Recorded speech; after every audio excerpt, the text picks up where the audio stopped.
Shalom, shalom, bien-aimés frères et sœurs. Je vous salue encore une fois de plus dans le précieux nom de notre Seigneur et Sauveur Jésus-Christ. J'ai tenu à faire cette petite vidéo suite à la réunion d'enseignement au direct que nous avons fait tout à l'heure pour parler des bienfaits de la dîme et des offrandes dans l'Église. Et comme vous le savez, cette vidéo que nous avons faite tout à l'heure, ce direct, était une réponse à l'avare et à l'incrédule Ibo, et il a réagi instantanément par rapport à ce que nous avons dit avec beaucoup de mensonges, et vous allez voir de quoi il est question.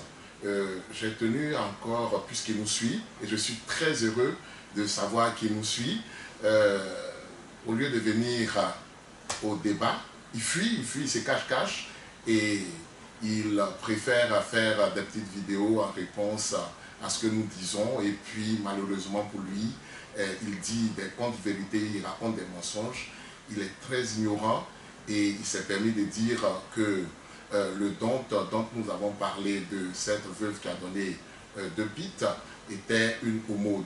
Et vraiment, vous voyez que lorsque le serviteur de Dieu, Ghislain, a posé des questions en rapport avec des précisions à faire sur la dîme, les offrandes, l'aumône et la libéralité, il était quand même nécessaire que nous apportions un correctif sur toutes ces choses-là. Et vous avez vu que, pour ceux qui suivront sa vidéo, vous allez vous rendre compte qu'il est tellement ignorant, tellement qu'il ne vaut rien, il ne peut même pas faire la part des choses avec un don à Dieu et une aumône qui est un don fait aux pauvres. Et heureusement qu'il y a le dictionnaire qui existe. Nous avons ici la définition de Google. Pour ceux qui veulent vérifier, on a ici la définition du mot aumône que je lis. Don charitable fait aux pauvres. Voilà ici, pour ceux qui vont suivre, ils pourront véritablement vérifier après ce que nous venons de lire. Donc, quand nous avons parlé de Corneille, en Actes chapitre 10 à partir du verset 1, c'était pour donner des précisions en ce qui concerne l'aumône. Parce que dans ce petit texte de Actes chapitre 10 à partir du verset 1 à 3, il est dit que Corneille faisait beaucoup d'aumônes au peuple, pour dire que ce n'est pas un don fait à Dieu, mais c'est plutôt un don fait au peuple. Et il s'en va parler de Corneille, qui était un homme des nations, un Romain, et tout cela. Mais il ne sait pas que Corneille était en service là-bas en Palestine. Il ne sait pas tout ça. Et que Corneille avait aussi entendu parler de la parole de Dieu et en rapport avec notre Seigneur Jésus-Christ.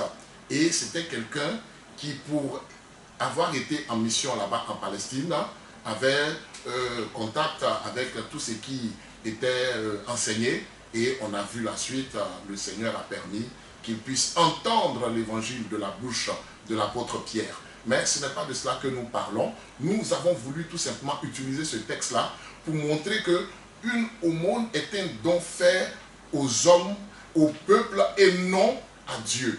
Alors que là, dans le temple, non seulement il n'est pas parlé d'aumône, mais c'était un don apporté au Seigneur. On va lire cela encore en Marc chapitre 12 à partir du verset 41.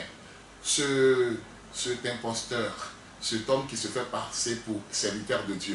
Vous voyez que d'une vidéo qui a fait près d'1h20, il a pris cette petite partie-là, et parce que justement, il veut parler de cela, parce que c'est tellement clair ce que nous avons développé, que c'est l'échappatoire qu'il a jugé bon de trouver, et ainsi de suite. Mais là encore, il s'est fouvoyé.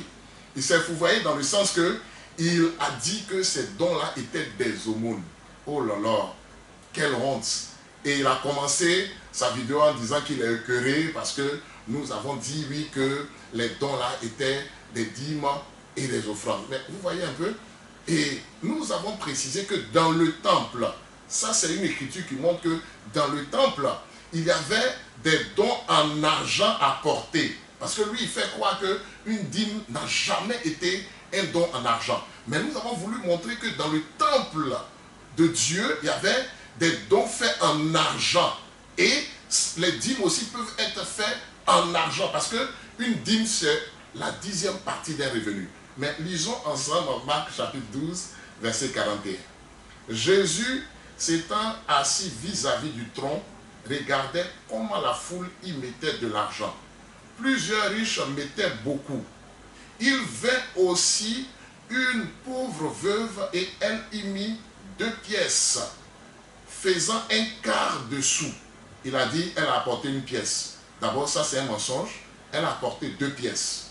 Alors Jésus, ayant appelé ses disciples, leur dit, je vous le dis en vérité, cette pauvre veuve a donné plus qu'aucun de ceux qui ont mis dans le tronc, car tous ont mis de leur superflu, mais elle a mis de son nécessaire, tout ce qu'elle possédait, tout ce qu'elle avait pour vivre. Nulle part dans ce texte-là, il est parlé d'aumône. Mais c'était des dons apportés au Seigneur. Vous voyez comment est-ce que c'est un aventurier? Il ne vaut rien. Il invente des choses. Vous voyez, dans Luc aussi, que nous allons prendre, puisqu'il est nécessaire que nous puissions faire des précisions, Luc 21, à partir du verset 1, vous allez voir qu'il n'est pas mentionné là-bas aumône. Mais c'est dommage de voir véritablement comment cet homme-là, il confirme son aventure dans les choses sacrées. Ici, il est dit au verset 1, Jésus ayant levé les yeux, vit les riches qui mettaient leur offrande dans le tronc. Nous avons parlé d'offrande. Vous voyez que l'autre côté, il a dit, ils mettaient de l'argent. Ici aussi, il est parlé d'offrande. Mais ils ont tellement peur de Malachie, comme c'est dans les Écritures. Ils ont oublié que dans Malachie 3, du verset 8 à 10, il est parlé de dîmes et offrandes. Et là, il est parlé d'offrandes qui étaient apportées dans le tronc. Il vit aussi une pauvre veuve qui mettait 2 petites pièces. Là encore, le terme 2 pièces est mentionné. Lui, il a parlé d'1 pièce. C'est un aventurier. Et il dit, je vous le dis en vérité, cette pauvre veuve a mis plus que tous les autres. Car c'est de leur superflu que tous ceux qui ont mis des offrandes dans le tronc, tous ceux-là ont mis des offrandes dans le tronc. Mais elle a mis de son nécessaire tout ce qu'elle avait pour vivre. Regardez ici, dans le texte de Luc, chapitre 21, à partir du verset 1, il est parlé d'offrande. Oh là là! Vous voyez que ce menteur-là est en train d'être dévoilé au fur et à mesure. Hein? Mais nous l'invitons tout simplement au débat. Pourquoi il s'agite à la touche? C'est incroyable. Vous voyez qu'il a peur tout simplement de pouvoir faire face à la vérité. C'est un fuyard. Il s'agite, il s'est empressé.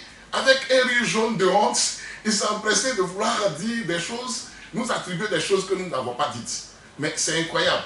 Je te demande, monsieur Ibo, viens au débat s'il te plaît.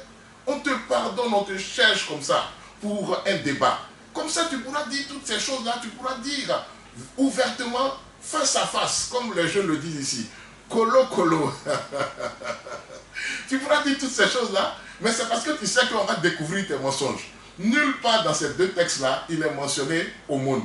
Parce que tu n'as aucune révélation, aucune compréhension des termes bibliques. Une aumône, c'est un don fait à des pauvres. Je le répète encore. Et Acte 10 que nous avons utilisé confirme cette vérité-là. Ce n'est pas une offrande faite à Dieu. Tu vois comment tu ne vaux rien? Tu vois comment est-ce que tu te fourvoies? Tu t'es mis dans quelque chose qui te dépasse. On sera toujours là. On est là toujours pour te répondre. Tu penses que c'est le fait de se mettre derrière une caméra, mais on a plein de caméras, il y a des téléphones portables. Chaque minute, on peut te répondre. Et c'est ce que nous allons faire. On va prendre le temps de laisser les bien-aimés frères et sœurs, les amoureux de la vérité, digérer bien la vidéo, le direct que nous avons fait pour parler des bienfaits de l'offrande et des dîmes dans la maison de Dieu. Et puis ensuite, on va poster cette vidéo que tu vas voir. Nous te demandons tout simplement d'accepter notre proposition. Et shalom aux bien-aimés qui suivront cette vidéo, qui met encore à nu les mensonges de cet imposteur, de cet homme qui se fait passer pour ce qu'il n'est pas. Et vraiment, nous croyons qu'il acceptera le débat un jour. La honte va faire qu'il va accepter le débat. Tellement que nous allons l'acculer, il va accepter le débat. Et c'est là qu'il va voir, comme on le dit ici, qui a mis l'eau dans le coco. Que Dieu vous bénisse richement. Shalom, shalom. À bientôt.